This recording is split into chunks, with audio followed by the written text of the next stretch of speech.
and I've been on this rant now on TV and a couple of other places. I can't stand analytics. I just cannot stand the movement in analytics. It used to be 5 or 6 years ago that there would be a moment in a game where you'd think, is the coach going to go for it on 4th down? And we'd be sitting there saying, there's no way. There's no way he's going to kick the field goal. He's going to get the points. He's going to move on.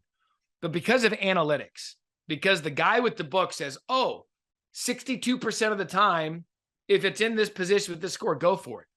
Well, at the end of the day, it's math. It's math.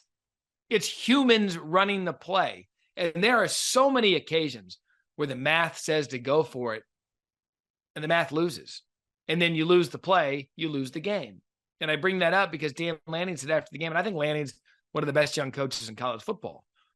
I think if Dan Lanning went with just his gut and didn't feel pressured, and I'm not saying he felt pressured, but my guess is if they have an analytics guy, which they probably do, and the analytics guy with the book sitting right there, no, you got to go for this. The math says go for it.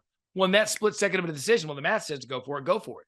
And I'm talking about the field goal attempt they didn't take prior to halftime before getting a 2-for-1, getting the ball to start the third quarter. And they ended up costing them the game. There was a couple occasions where they went for it on 4th down that you could look back and cost them the game.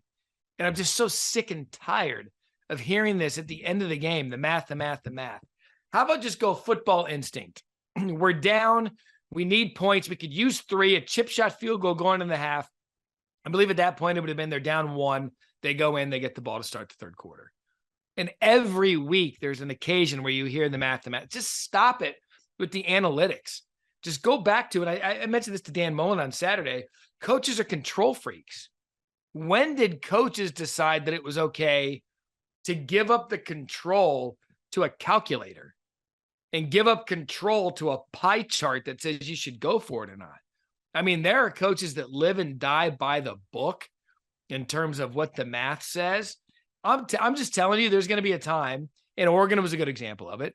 There's going to be a time throughout the season where you're going to look and say, why did we do this? Oh, well, the guy over there that drew up the algorithm said that it was good to go for it.